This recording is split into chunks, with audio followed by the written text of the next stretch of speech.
안녕하십니까. BTN 불교TV 전략기획실장 유건주입니다. 마음을 바꾸는 시간 고 인사이드 강연을 열겠습니다. 포스트 코로나 이후의 새로운 시대 정신을 모색하는 시간입니다. 우리는 겪어보지 못한 미래에 대해서 두려움을 갖고 살고 있죠. 그럴 때면 뭐 그렇게 심각할 거 있어 하면서 나타나서 우리 등을 한번 툭 쳐주실 것 같은 분 오늘 모셨습니다. 긍정 바이러스, 행복 바이러스를 전파하시는 분이시죠. 전 경향신문 기자 유인경 작가님을 모셨습니다. 안녕하세요. 예. 네.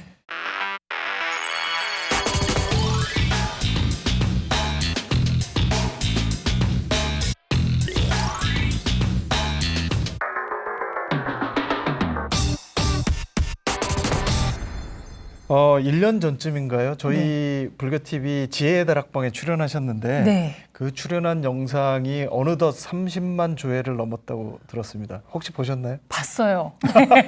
제가 알아서 본 게 아니라 제 지인들이 네. 유튜브에 떴다고 네, 보라 네. 그랬는데 예. 굉장히 많은 조회수여서 예. 괜히 속을 뿌듯했습니다. 네. 그 예전에는 이제 기자 현직 생활을 하시다가 네. 이제 은퇴하셨는데 네. 기자님으로 불리시는 게 더 익숙하십니까? 아니면 작가님으로 불리시는 게 더 좋으세요? 기자 생활을 제가 거의 일제 강점기만큼 했거든요. 그래서 네. 기자란 직함이 이제 직업 네. 이게 더 어울리고요. 예. 작가는 책을 쓰고 있습니다만 네. 좀 부끄럽습니다. 아직은. 네. 요즘 방송 출연도 많이 하시는데 네. 지난 1년 동안 코로나 시기 어떻게 보내셨는지 궁금합니다.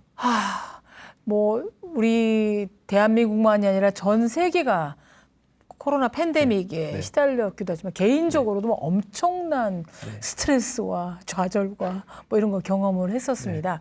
지혜 다락방을 할 때만 해도 제가 그렇게 비참한 한 해를 보낼 거라고 생각을 못 했는데요. 뭐 강의가 뚝 떨어지고 네. 그러다 보니까 뭐 면역력도 뚝 떨어지고 네. 여러 가지로 네. 예, 굉장히 고통스러운 한 해긴 했어요. 네. 안 그러실 것 같은데요. 근데 이제 고통에서도 뭘 찾을 수 있을까를 또 생각해보는 네, 계기가 그렇죠. 예, 됐고요. 예, 예, 많은 성찰, 본의 아니게 네. 예, 성찰을 하고 네. 이제는 심지어 네. 코로나가 기회였구나라는 네. 생각을 하게 됐습니다. 예. 네. 오늘은 어떤 이야기 들려주실 예정이신가요? 코로나 지금 상황이잖아요. 네. 코로나 와중에 기쁨과 행복을 찾아서 코로나가 끝나고 더 멋지게 사는 법. 아, 예. 네. 기대됩니다. 네.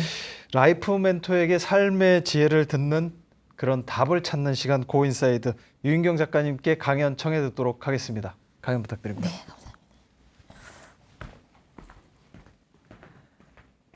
네, 방금 소개받은 유인경입니다. 지금 뭐 코로나19 때문에 또 제가 나오기도 했지만 저만이 아니라 전 세계 사람들이 지금 이제 공포 또 뭐 분노, 뭐 장애 뭐 이런 데에 시달리고 있기도 하죠. 코로나가 몰고 온 경제 위기 때문에 직장을 잃는다거나 아니면 뭐 다른 기회를 상실해서 굉장히 좌절에 빠진 분도 있습니다. 그리고 본의 아니게 이제 사회적 거리두기 때문에 뭐 재택근무를 하게도 되고 바깥 출입이 이제 좀 줄어들다 보니까 이게 굉장히 안락한 삶을 누리는 게 아니라 부부싸움도 굉장히 많아졌다고 얘기도 하고요. 외국의 사례이기도 합니다만 가정폭력도 굉장히 늘었다라는 굉장히 가슴 아픈 얘기를 많이 들었습니다. 그러니까 부딪히고 마찰이 되고 이러다 보니까 이제 쌓여있던 분노가 이제 표출된 것 같기도 합니다. 각 직업들도 굉장히 바뀌어서 교수인 친구들도 이제 강의장에서 제자들 만나서 얘기하는 게 아니라 이렇게 줌으로 렌즈를 하다 보니까 서먹서먹해서 어떻게 해야 될지 모르겠다.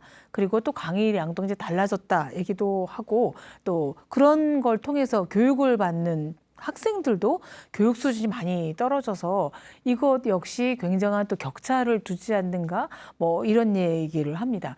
저도 이제 코로나로 인해서 이제 경제적 수입적 면에서는 굉장히 직격탄을 맞았고요.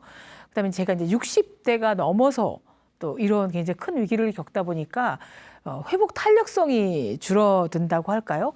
아, 이제 나는 슬슬 사라져야 되는 세대인가? 다시는 주변에 날 찾지 않을까? 뭐 어떻게 하면 좋지? 그게 코로나에 걸릴까 말까라는 공포보다 다시 일을 시작할 수 있을까라는 공포심이 훨씬 컸던 것 같습니다.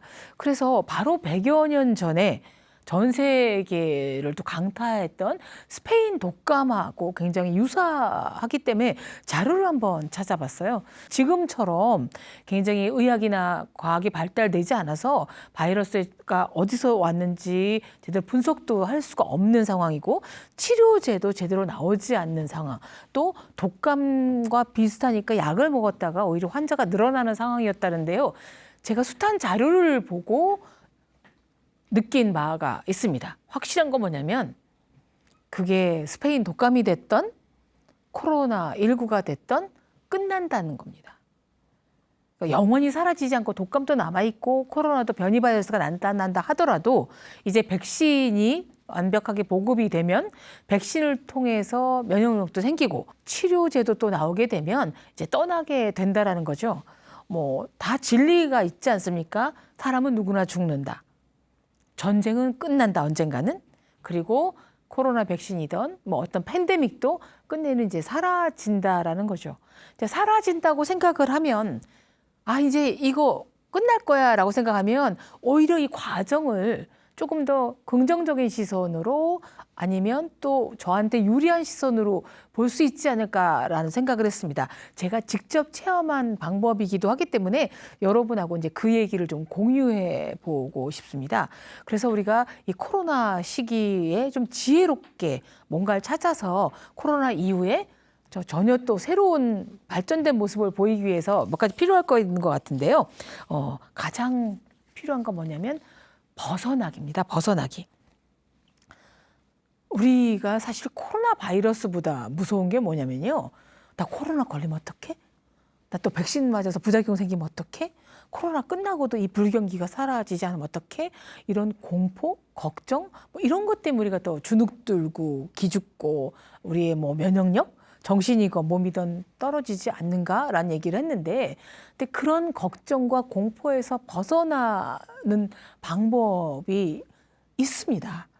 이게 뭐냐면 뭐 정부 시책도 아니고요. 백신 맞는다고 사라진다는 것도 꼭 아닌 것 같습니다. 우리가 바로 벗어나게 해주는 해결자라는 거죠. 제가 바로 오늘 아침에 우리나라 최초의 정신분석 전문가이시자 서울대 지금 명예교수인 정도원 박사님이랑 이제 만났습니다. 이제 걱정이 많다, 뭐 고민스러운 일이 많다. 특히 현대인들은 좀 걱정병에 시달리는 것 같다. 불안과 공포가 너무 심하다라고 얘기를 했더니 좀 해결 방법이 없을까요, 교수님? 그랬더니 이 얘기를 제안하시더라고요. 걱정 공책을 한번 만들어 보라는 겁니다. 이때는 노트란 단어보다는 공책이란 단어가 훨씬 더 어울리는 것 같아요. 이게 이런 종이로 된 노트를 하나, 공책을 하나 만드셔서 그 걱정 공책에 한번 써보시라는 거죠. 지금 가장 나한테 커다란 비중의 걱정거리가 뭔가. 그리고 내 마음을 혼란스럽게 하는, 어지럽히는 그런 걱정거리들 한번 차곡차곡 한번 우리가 뭐 가계부 적듯이 오늘 내가 뭘 썼지, 사왔지, 뭘 해야 되지 적듯이 한번 써보시라는 거죠. 어떤 걱정거리가 있나, 무엇이 불안한가 이런 걸 조금 이렇게 써보시다 보면 드러난다는 겁니다. 뭐가 드러나냐면 이건 내가 걱정한다고 해결될 일이 아니구나. 그다음에 꼭 이 일은 내가 처리할 게 아니라 뭐 어려운 일, 힘든 일, 뭐 하다못해 무슨 뭐 집안의 일이라도 위임을 시킬 수 있으면 누군가에게 맡길 수 있으면 좀 맡길 수도 있지 않을까라고 해서 이건 누구한테 도움을 청할 수 있지? 누구한테 맡기면 잘 되지? 이런 걸 한번 해보고 가장 빨리 해결할 수 있는 걱정거리는 어떤 게 있을까? 이런 거 쫙 풀어가다 보면 뜻밖의 우리 스스로가 발벗고 나서서 해결할 수 있는 걱정거리는 별로 많지가 않다라는 겁니다. 우리는 우리의 걱정이라는 무게에 의해서 우리가 좀 짓눌려져 가는 거고요. 네, 그 교수님도 이런 말씀을 하시더라고요. 이 머릿속에서만 걱정을 하면 이 머리에서 걱정이 어마무시하게 커진다라는 거예요. 머릿속에 있던 걱정거리, 마음에 있던 걱정거리를 공책이라는 외부 도구를 이용해서라도 한번 쫙 좀 적어 보시면 훨씬 더 좀 가볍고 뭐 해결이 되고 이렇게 되지 않을까라는 얘기를 해서 말씀드리고 싶은 건 첫 번째, 우리가 코로나19 시대 때는 벗어나기. 강의도 안 들어오고 이렇게 BTN에서 오는 방송 요청도 없어지고 책도 안 팔리면 어떡해? 근데 일어나지가 않는 거거든요. 그래서 우리가 막연한 공포에서 좀 벗어나시기 위해도 걱정 노트 한번 써보시는 게 어떤가 싶기도 하고요. 이제 그 다음에 문제는 벗어나셨으면 찾아보기를 하셔야 된다는 거예요. 그러니까 뭘 찾아볼까요? 그러니까 우리 안에 있는 내면의 나를 찾아보는 것도 중요하지만 일단 내 주변 환경, 정말 물질적인 환경을 한번 찾아보는 것도 무척 필요할 것 같습니다. 할 수 없이 일도 줄어들고 코로나의 사회적 격리 이런 것도 있어서 집안에 머무는 시간이 굉장히 늘어났습니다. 그래서 제가 정말 정리를 잘 안 하는 사람이거든요. 36년 전에 결혼 사진도 지금 정리 안 한 채. 네. 신혼여행 갔던 거는 그냥 그대로 다시 보고 싶지도 않습니다, 사실은. 네. 안 하고 있는데 시간이 남아서 할 수 없이 서랍도 정리를 하고 옷장도 정리를 하고 그다음 이런저런 제가 갖고 있는 걸 좀 정리해 보는 시간을 갖게 됐는데 깜짝 놀랐습니다. 왜 나갈 때는 하나도 입을 게 없던 옷들이 그렇게 많은 걸까요? 어마무시하게 옷이 많더라고요, 제가. 연예인도 아닌데. 그리고 서랍을 뒤져보니까 안 쓰던 필기도구며 이런저런 때 그냥 사뒀던 액세서리들이며 그 책도 엄청나게 많이 있었어요. 가구들도 그릇들도 엄청나게 많은 거를 왜 갖고 있었지 싶어서 좀 정리하는 시간을 가졌습니다. 그래서 찬찬히 한번 찾아보면 우리가 몰랐던 것들, 아 이게 있었구나, 꼭 필요한 건데 이 서랍에 있었네. 옷 정리도 하다 보면 주머니에서 5천 원짜리 나오면 너무너무 복권 당첨된 것 같이 느끼는 즐거움을 찾을 수도 있을 겁니다.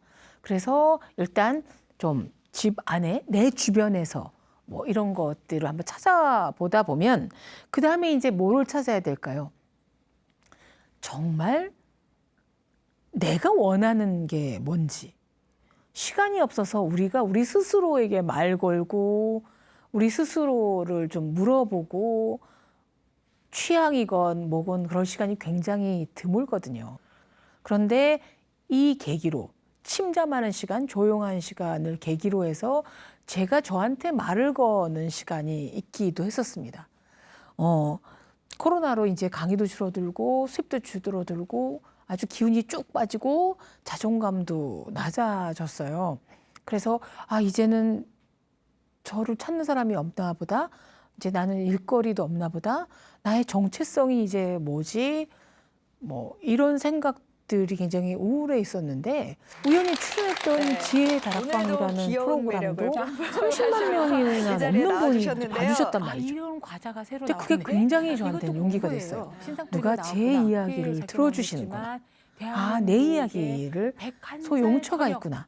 이게 굉장히 학자이자 기쁨이 됐어요. 강연자이신 그리고 제가 농민신문에 이제 매달 컬럼을 쓰는데 수술을 하신 다음에 이제 오래 입원을 못 하시니까 코로나 때문에 그 요양원에 가셨던 어르신이 이제 이런 얘기를 하시더라고요. 우리가 이제 100세 시대에 어차피 우리는 집에서 제 마지막 순간을 맞이하게 되는 게 아니라 병원이나 양로원이나 요양원에서 생의 마지막을 보내야 될 텐데 그게 마지막 풍경인데 요양원에 있다 보니까 요양원에 계신 분의 최고의 그 상류층은 돈 많은 분도 아니고 전직 장관이든 대학 총장이든 이런 분이 아니라 문안 전화를 자주 받는 분, 그다음에 가족들이 과일이건 음식이건 자주자주 얼굴을 못 보더라도 보내주시는 분, 이런 분들이 인기 만발이고 제일 큰 목소리를 내더라는 거예요. 근데 자기 옆자리에 계셨던 분이 한때는 잘 나가시던 분이고 지금 자제분도 고위층 공무원이라 그러는데 안부 전화도 안 걸고 정말 사과 한 톨도 가지고 온 적이 없어서 자기가 나눠줄 때마다 굉장히 비굴하게 얻어먹더라는 거죠. 그런데 우리가 요양원이건 어디건 간에 전화를 받거나 누군가가 아유 좀 괜찮으세요? 라고 이거 좀 드셔보세요 라고 이렇게 물건 음식이든 뭐든 보내주려면 평소에 잘하셔야 된다라는 거예요. 아무리 우리가 코로나라고 해서 바깥 출입이 어려워도 문자 보낼 수 있어요. 갑자기 희수가 네 생각이 나서 문자 보낸다. 우리 곧 만날 날 있겠지? 라고 한다거나 아니면 이메일도 보낼 수도 있고 카톡도 할 수도 있고 전화 따뜻한 말 한마디 할 수도 있고 뭐 이런 것들은 얼마든지 서로 교류를 할 수 있는데 평소에 우리가 말이건 작은 물건이든 적금이나 보험을 들어준다는 저는 생각을 이제 실천할 때라고 생각합니다. 어차피 잘 못 보면 그리움까지 사라지는 거 아니잖아요. 저는 그걸 좀 잘하고 있어요. 그래서 그 글을 썼더니 이제 그런 얘기를 정리해서 썼더니 그게 또 어마어마하게 돌아다니서 온 거예요. 조용히 있는 사이에 누가 제 글을 읽어주는구나. 그래서 갑자기 자존감이 오더라는 거죠. 그러니까 외부에서 어떤 동력을 얻거나 엄청난 깨달음이 아니라 하더라도 우리가 갖고 있는 자산, 능력, 뭐 취향 이런 것들은 얼마든지 찾을 수 있는 계기. 너무 바빠서 못했던 허둥거려서 정작 내가 뭘 좋아하는지 뭐 할 때 기쁜지 이런 걸 몰랐던 분들이 자신의 취향이나 제가 가슴 뛰는 게 뭔지를 알아볼 수 있는 계기일 것 같고요. 어떻게 보면 코로나19가 뭐 자연한테만 주는 휴식기가 아니라 우리 인간들에게 보통 사람들에게도 좀 성찰의 기회를 준 어떤 선물일 수도 있겠구나라는 생각을 해봤습니다. 그래서 이렇게 찾아내기. 내 집안에서 보물도 찾아야 되고 내 마음속에 있는 재능 이런 것도 좀 찾아낼 수 있는 방법을 찾아보는 계기가 되지 않나 생각을 해보고요. 그 다음에 이제 또 중요한 게 있습니다. 찾아냈으면 뭐를 해야 되냐면요.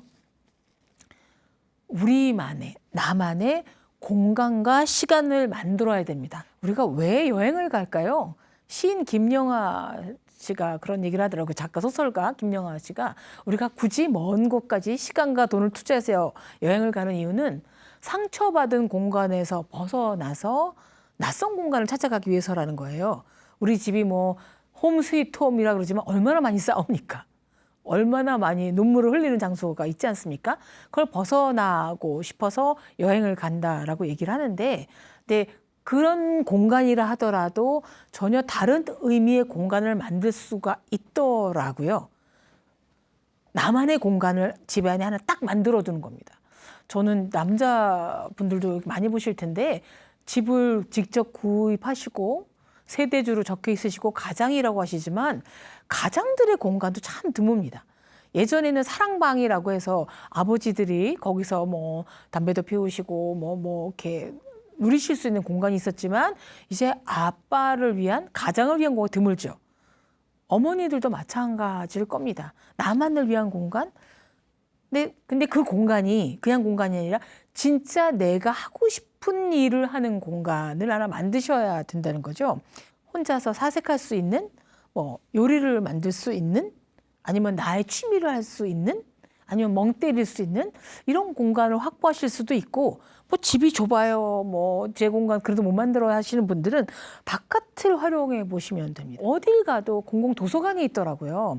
서울시청에 가도 정말 와 이게 카페야 싶을 정도로의 도서관이 있고요. 공원 이런 데서도 뭐 벤치도 있을 수가 있고 아니면 특정한 좋아하는 카페가 있으시면 카페에 어떤 특정한 자리가 있을 수도 있고 뭐 돈이 조금 지불하다 하더라도 내가 거기만 가면 기분이 좋아지는 책도 잘 읽히는 생각도 편해지는 아니면 뭐 안전을 좀 느끼는 이런 공간을 확보하시는 것, 나만의 공간, 나 자신을 만들 수 있는 공간을 한 번씩 만들어 보시는 게 좋지 않을까 뭐 이런 생각을 해봅니다. 왜? 그런 공간에서 철저히 고독해질 때 창의성도 나오고 스스로를 좀 바라볼 수 있지 않을까라는 생각을 해봅니다. 그래서 그런 공간을 찾으시는 게 굉장히 중요하고요. 저는 이제 그 공간을 꼭 이렇게 묶여 있는 공간이라고 생각하지 않아요. 바깥으로 막 돌아다니는 공간도 제일 중요한데 제가 그 여행을 참 좋아했어요. 기자 시절에 해외 취재도 참 많이 다녔고 뭐 또 제 딸이 외국에서 공부했던 적이 있어서 이 핑계 저 핑계 대고 외국을 많이 갔었는데 근데 외국을 못 가게 됐잖아요. 그때 저는 어떻게 위로를 해줬냐면 수술을 해줬냐면 각 나라 독특한 음식을 만드는 식당들을 찾아냈어요. 오늘은 스페인으로 가자. 스페인 식당 가서 먹고 오늘은 인도다. 그러면 거기 가서 카레 먹으면서 그래 인도에는 카레 가루란 말은 없어. 뭐 이렇게 해서 하기도 하고 뭐 이태리 식당 막 굉장히 이태리 분위기로 막 로마 뭐 사진 있는데 이런 데 가서 그래 이 파스타는 동반경문로고스 마르코 폴로가 중국에서 국수를 가져간 거를 레오나르도 다빈치가 만든 거지. 그렇지. 역사 공부까지 해오고 그래서 그냥 혼자서 하는 그런 미식기행 혹은 뭐 딸이랑도 가고 그래서 그렇게 해외여행을 못 가는 스트레스 바깥에 못 나간다라는 억압감을 별로 못 느꼈어요. 그리고 적어도 이제 한 4명 정도는 다 움직일 수 있지 않습니까? 최근에 제가 만든 모임이 있어요. 저 별로 모임 안 좋아하는데 마수회라는 모임입니다. 약간 이름 이상하죠? 왜 마수회냐면 마지막 수요일이 정부가 지정한 문화의 날입니다. 근데 그 문화의 날에는요. 궁궐이라든가 문화시설이 무료예요. 무료예요. 그래서 요새 보니까 정말 전시들은 조그만 거리를 얼마든지 볼 수 있어요. 지금 예술의 전당에서 피카소 전시회가 꽤 늦게까지 하기도 하고요. 덕수궁에서는 그림이 문학을 만났을 때라고 해서 화가와 뭐 문인들이 교류했던 곳에서 굉장히 전시가 아주 알차게 되고 있습니다. 그래서 얼마든지 코로나19 상황에서도 우리의 생활이 풍성해질 수 있다라는 겁니다. 그래서 한번 여러분의 시간과 공간을 확보하시는 것, 이제 이런 게 필요할 것 같고요.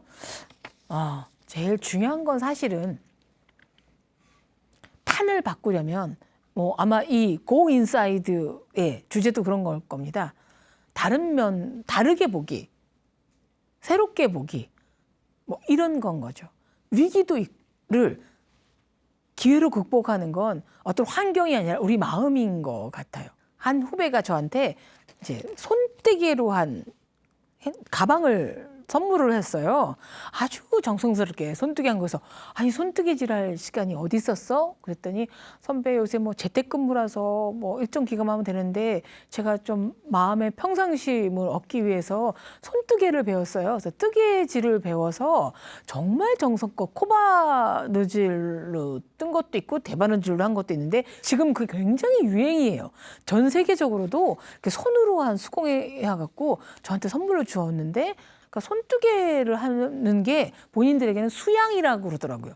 마늘을 까던 멸치똥을 빼던 뭐 이런 시간에서 우리가 정말 고뇌 다 버리고 거기만 집중할 수 있잖아요. 코 바늘 하나하나에 코 하나하나에 이제 그렇게 해서 멋진 가방을 만들어 저한테 선물을 해줬습니다. 그리고 김은미라는 이제 여성 CEO가 있는데요. 어떤 분이냐면 그 커다란 멋진 공간에 약간 뭐 고급 호텔 와, 굉장한 큰 빌딩에 공유 오피스를 만들어서 1997년부터 그걸 시작을 해서 홍콩, 인도네시아, 뭐 방콕 세 개에도 다 운영하고 있는 아주 멋진 분입니다. 근데 하필 이분이 직격탄을 맞았어요. 홍콩의 경우에 뭐 데모도 일어났죠. 곧 코로나도 일어났죠. 그래서 아시아에 있는 사무실들이 막 다 철수하고 해서 경제적으로도 뭐 제가 상상할 수 없는 정도의 이제 그 손해를 보는 상황이었는데 근데 그때 이분이 어떻게 견디셨습니까? 라고 했더니 매일 108배를 했답니다. 108배를 하면서 마음과 분노, 억울함, 자기 잘못은 아니잖아요. 그런 것들을 좀 끌어안치고 그다음에 너무 바빴기 때문에 아들, 뭐 남편, 뭐 이런 가족에게 제대로 된 요리를 못했었는데 시간이 남는데 가장 창조적이면서도 혼자만이 아니라 여럿이 기쁨을 누릴 수 있는 게 요리더라는 거예요. 근데 좀 빨리 하고 싶어서 그 요리를 매일매일 해서 페이스북에 올렸습니다.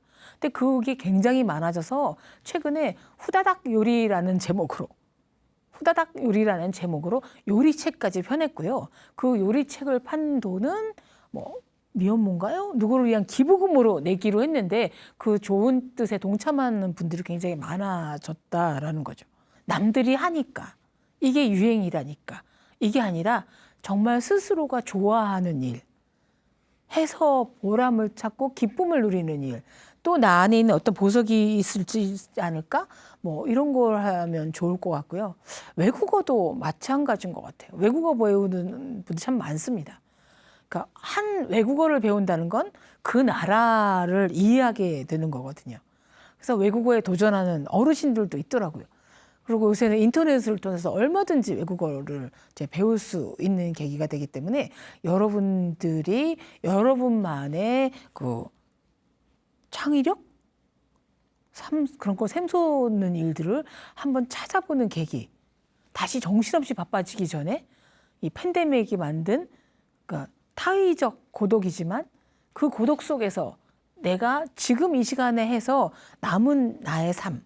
이제 제가 60대 중반령에 가고 있지만 제 70대, 80대, 90대를 계속 이어갈 수 있는 저력을 만드는 계기도 되지 않을까? 뭐 이런 생각을 해봤고요.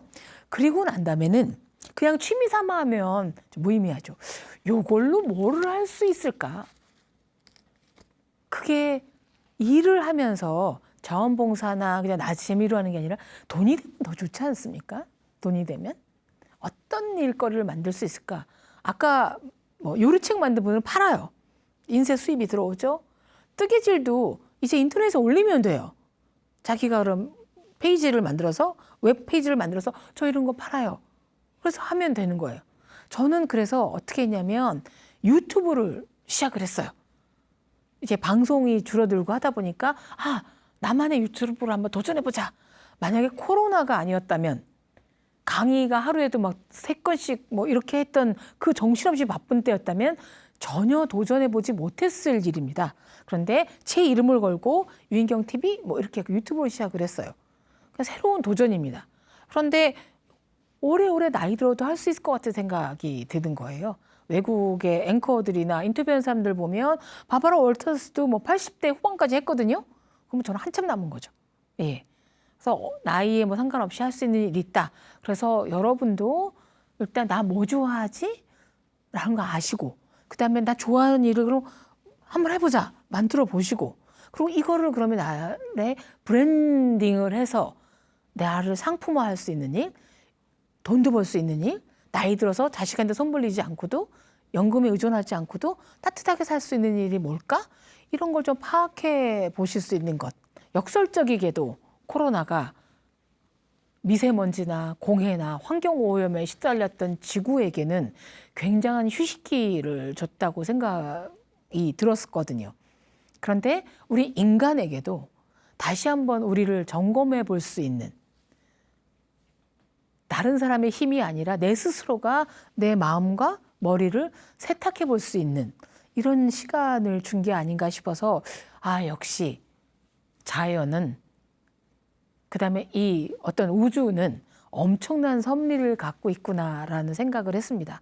여러분도 참 많이 답답하시고 그다음에 꿀꿀하시고 여러 가지 스트레스도 받으셨겠지만 세상은 어떤 일이 일어나냐가 문제가 아니라 그 일을 어떻게 받아들이고 어떻게 해석하느냐에 따라서 우리의 인생의 판도가 달라지는 것 같습니다. 저도 코로나19 때문에 굉장히 당혹스럽기도 했지만 이제 제게 또 다른 도전의 기회다라고 받아들이고 나니까 얼굴색도 굉장히 펴지는 것 같고 또 힘도 막 차오르는 것 같습니다. 제가 느꼈다면 여러분 당연히 더 느낄 수 있을 것 같습니다. 여러분이 가슴 뛰는 일 찾으셔서 코로나가 사라지고 난 다음에 그래 코로나19야 고마웠다 라고 말씀하실 수 있는 것도 여러분이 얼마나 지금 도전하시느냐에 따라 달라져 있는 것 같습니다. 그래서 제가 느끼는 것, 발견하는 것을 여러분과 더불어서 나누고 싶어서 오늘 이 자리에 나왔었습니다. 제가 말씀드린 것 중에 한마디라도 여러분에게 조금이라도 위안이 됐으면 하는 바람입니다. 잘 경청해 주셔서 고맙습니다.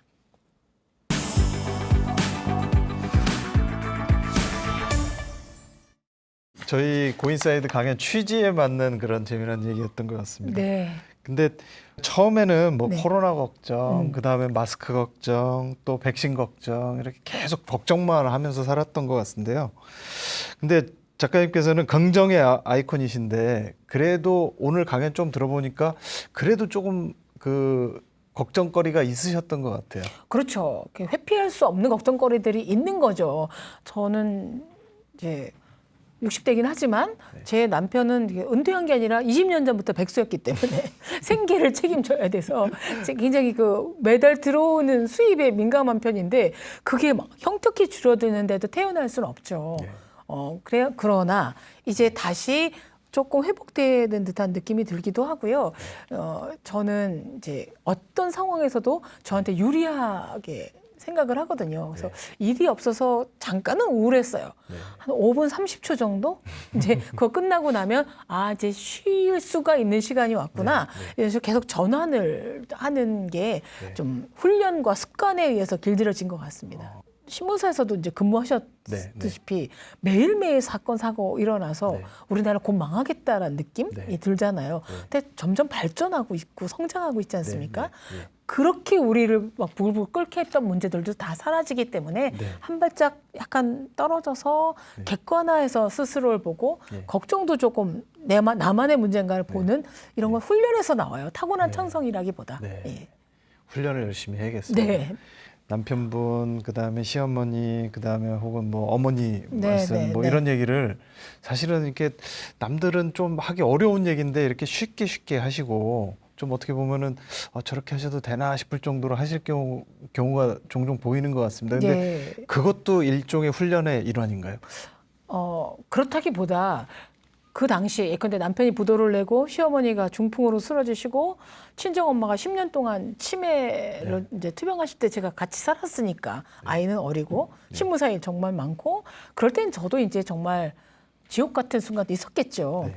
그런데 기자란 직업은 수많은 사람을 만나는 일인데 제가 갖고 있는 아픔, 제가 느끼고 있는 거는 어리광이더라고요. 저는 10년 모셨거든요. 친정 엄마 치매 병원이 20년 병 간호한 분도 있어요. 네. 그리고 친정 엄마와 시어머니를 같이 모신 분도 있더라고요. 네. 그래서 제 남편은 이제 사업이 부도가 나서 뭐 재산을 좀 잃긴 했지만 네. 너무 건강합니다. 너무 건강합니다. 예. 그래서 제가 반성을 하고 있어요. 그러니까 흉을 본 거, 뭐 그런 걸 떠든 걸 반성하는 게 아니라 남들에게 제가 지나치게 징징대건 어리광 부렸지는 않나라는 생각이 들고요. 근데 때로는 남들에게 그렇게 얘기하는 게 부끄러운 게 아니라 제 치유의 한 방법이었어요. 예, 털어놓고 나면 뭐 별거 아니다. 네. 예, 뭐 사실 생각이 들어요. 상처가 있는 분들은 그런 거 털어놓지 못하시죠. 예, 근데 제가 좀 말이 많은 편이기도 하지만 잘 털어놓습니다. 근데 제가 듣기로는 네. 제가 경향신문에 아시는 분들이 있어서 물어봤더니 예. 실제로 그런 일들이 벌어질 때는 전혀 옆에서 그런 내색을 못 느끼셨다고 그러던데. 저는요, 굉장히 주의산만해요. 집중하지를 못해요. 그러니까 무슨 집안에 무슨 일이 있어도 다시 신문사에 나오면 신문사 일만 하다 보면 아까 걸 또 있고 남편이랑 싸워도 저는 그 코미디 프로 보고 너무 웃겨갖고 웃고 있으면 제 남편이 깜짝 놀라죠. 저 여자 아까 나랑 싸운 여자가 왜 저렇게 웃어? 그래서 간헐적 주의산만함이건 뭐건 그 주의산만함이 남들에게는 어떻게 보면 제가 뭐 아주 숭고하게 슬픔을 내면하는 게 아니고요. 깜빡깜빡 잊어먹어서 그리고 해야 될 일이 많으니까 그 일만 잠시 순간이라도 집중하다 보면 또 다 잊어먹고 또 지나보면 또 아무것도 아니고 네. 뭐 이렇게 이어졌었어요. 예. 그런 거를 저희 불교 쪽에서는 명상에서 지금 현재에 바로 머무르는 네. 현재에 집중하는. 그렇죠. 그러니까 어떻게 보면 일 속에서 실제로는 명상을 하고 계셨던 거나 마찬가지라고도 볼 수 있겠는데요. 그러니까 뭐 사람들은 불교 신자든 아니든 누구나 이 절이 다 있잖아요. 네네. 뭐 우여곡절이 다 있고 어리둥절이 있고 다 절들이 다 있는데 그런 절들을 얼마나 아름답게 가꾸느냐도 제 마음의 정한인 것 같아요. 네. 예. 아까도 강연에서 다르게 보자. 네. 그리고 다르게 생각하자. 네. 스티브 잡스도 그런 말 했지 않습니까? 싱크 디프런트. 그렇죠. 예. 그거는 그 예전에 그 연재하시면서 또 그런 연재를 하셨던 적이 있던데 네. 그렇게 남들과 다르게 살면은 조금 더 행복해질 수 있을까요? 다르게 산다고까지 필요는 없고요. 그러니까 나훈아 씨도 그런 얘기를 하시더라고요. 그러니까 테스형 노래를 하시면서 어떻게 70대 중반의 분이 테스형이라는 노래를 들고 신곡을 발표했을까 했는데 그분이 이제 우리가 왜 늘 일상에만 박힌 생활을 하냐.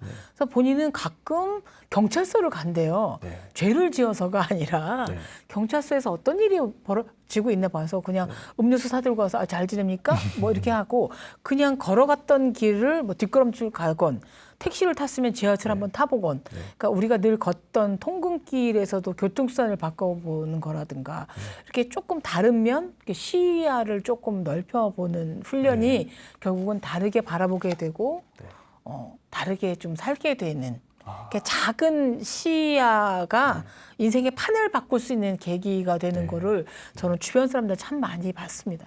예. 제가 사실 오늘 강연하기 전에 그 예전 경향신문에 근무하셨던 김태근 시인이라고 아시죠? 알죠, 제 선배님. 김태근 존경하는 선배님이시죠. 네, 예. 김태근 시인께 제가 여쭤봤어요. 무슨 얘기를 한번 그 유인경 작가님께 한번 좀 여쭤봤으면 좋을까요? 이렇게 물어봤더니 꼰대 되지 않는 법에 대해서 꼭 한번 물어봐라. 그거에 대해서 아마 확실하게 얘기해 줄 거다. 이런 말씀을 하시더라고요. 네. 꼰대가 안 되는 거는요, 나이가 꼰대라는 건 아닌 것 같아요. 제일 무서운 건 청바지 꼰대예요. 젊은 사람들이 엄청나게 틀에 박힌 생각을 갖고 있을 때, 근데 저는 제가 꼰대일 수도 있는데, 왜냐면 저도 모르게 자꾸만 나 때는 뭐 이런 얘기를 하게 되는데, 근데 다름을 인정해야 된다는 거죠. 아, 이 세대는 이런 생각을 하고 있구나. 그러니까 나 때만 해도, 제가 또 꼰대 기질 나오는데, 나 때만 해도 회사가 저였고 충성을 해야 된다고 생각했고, 선배는 하늘이다라는 생각을 하던 때가 있었는데, 꼭 하늘로 봐야 되나? 뭐 이런 생각을 하는 친구도 있단 말이에요. 그러면 아, 당신 세대들은 이런 생각을 하고 있구나라고 해야죠. 그래서 제 딸하고도 저는 뭐 친구가 아니라 지금 제 딸이 제 스승이 되는데 그 유지를 하는 비결이 뭐냐면 제 딸이 그러더라고요. 엄마는 내가 무슨 이야기를 해도 들어준다는 거예요. 편견을 안 갖고 들어준다는 거죠. 근데 많은 엄마들이 듣지를 못해요. 엄마 나 회사 일이 힘들어, 뭐 엄마 나 공부가 힘들어 그러면 남들 다 하는 공부 뭐가 힘들다 그래요. 근데 힘들거든요. 아, 힘들구나라고 이제 뭐가 힘들어 들어준 다음에 그래 힘들지, 엄마도 힘들었었어. 근데 좀 있으면 좀 풀려 뭐 이런 얘기인 거죠. 해법을 해달라는 게 아니고 후배들은 우리 이런 생각을 있어요라고 얘기할 때 혀깨 물고 들어만 주셔도 꼰대 얘기는 안 들으실 것 같아요. 이제 코로나 물러나고 이제 좀 집단 면역 형성되고 그러면 가장 먼저 한번 해보고 싶으신 일이 어떤 게 있을까요? 저는 여고 동창들이 매달 모였었는데 모인 애들이 숫자가 많다 보니 못 만났어요. 그래서 그 친구들 집에 초대해서 정말 시원하게 수다 떨고 위로도 하고 그 사이에 좀 아팠던 친구들도 있고 뭐 그래서 손잡아보고 싶기도 하고요. 근데 더욱더 우리 여고 동창 모임이 대단한 건 고등학교 때 담임 선생님이 거기 멤버에 끼어 계세요. 그래서 선생님과 더불어서 여고 동창들이랑 이제 만나보기. 왜냐하면 저희 환갑 때 다 같이 단체 여행을 갔었거든요. 일찍이. 그래서 코로나 바로 오고 막 나왔을 무렵에 그래서 그 친구들하고 해외여행이 아니라 그냥 우리 집에서도 한번 만나보는 것. 지금은 단체 방에서 대화만 나누지만 하는 거고요. 그 이후에는 코로나 때를 이제 느꼈던 것들을 어떻게 더 미래의 먹거리로 살 수 있을까 고민을 더 해봐야 되겠죠. 제가 요 고인사이드 강연을 할 때마다 이제 강사님들께 여쭤보는 것 중에 하나가 요즘 분들이 코로나가 꼭 아니더라도 사실 굉장히 고통스러워하는 것 중에 하나가 뭐냐면 관계 문제에 있어서 좀 그 힘들다.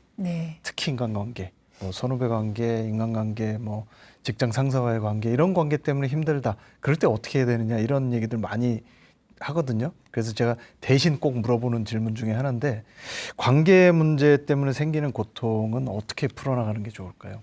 근데 인간관계가 좋다라는 게 뭘까요? 이렇게 많은 분들이 남의 말을 잘 들어주는 것, 그 사람하고 호의적인 관계를 유지하기 위해서 본인의 색깔을 죽이면서까지 관계를 맺을 필요는 저는 없다고 생각해요. 그러니까 뭐 예컨대 무슨 SNS를 통해서 팔로워가 몇 명이에요. 동창회에서 뭐 총무 맡았어요. 나는 굉장히 인싸야. 흔히 말하는 그건 아니에요. 저는 숫자가 적더라 하더라도 내 말이라면 다 들어주는 지인이 몇 명이냐. 한 분이라도 회사에서 저를 인정해 준 사람이 누군가. 가족 중에서 제가 어떤 일이 있다 그러면 멀리서도 다가 손잡아 줄 사람이 누구냐가 더 중요한 거기 때문에 관계에서 너무나 거기에 집착하실 필요가 없고 저는 제일 좋은 관계는 내가 나 자신하고 좋은 관계를 맺는 거예요. 다른 사람하고의 관계가 불편한 거는 내가 나한테 만족하지 못하고 불편하기 때문에 딴 사람한테도 이렇게 움츠러든다거나 더 많은 기대를 걸었다가 실망한다거나 그거거든요. 근데 저는 이제 좀 풍성한 이유는 제가 저를 잘 해줘요. 네. 이 정도면 됐어. 이렇게 네. 뭐, 자, 오늘도 수고했어. 고인사이드 잘 맞췄어. 뭐 이렇게 해서 이따가 또 맛있는 거 좀 먹여줄 생각이거든요. 네. 스스로하고 관계가 잘 지내줘야 네. 그게 가족이든 친구든 하고도 관계가 좋아지는 거기 때문에 있는 그대로의 자신한테 잘해주는 습관, 네. 나를 이해해주고 스스로 머리 쓰다듬어주는 네. 그런 시간을 좀 가지라고 말씀드리고 싶어요. 네. 굉장히 중요한 말씀이셨습니다. 네. 그런 말씀해 주신 분은 처음이셨던 것 같아요. 예. 고맙습니다. 네. 이제 곧 좋은 할머니, 인재한 할머니가 아니라 귀여운 할머니가 되실 유인경 작가님. 이제 손녀가 태어나고 난 이후에 어떤 모습을 보여주실지. 손자예요, 손자. 손자인가요? 네. 예. 네. 축하드립니다. 딸이어야 되는데. 그 귀여운 할머니가 되시고 난 후에 모습 어떻게 변하실지 궁금하고요. 네. 그 진짜 귀여운 할머니가 되실 수 있길 바랍니다. 네, 고맙습니다. 네. 네. 오늘 강연 감사드립니다. 네, 고맙습니다. 네. 네. 네. 안녕히 계세요. 네. 왜 꼭 철들어서 어른답게 살아야 하나? 왜 무겁고 진지하게 살아야 하나? 철들지 않는 학교를 만들어서 경쾌하게 즐겁게 사는 방법을 같이 나누고 싶다. 유인경 작가의 지론입니다. 법구경에는 이런 말이 있습니다. 잠 못 이루는 이에게 밤은 길고 피곤한 나그네에게 길은 멀다. 바른 법을 모르는 자에게 생사의 길은 길고도 멀다.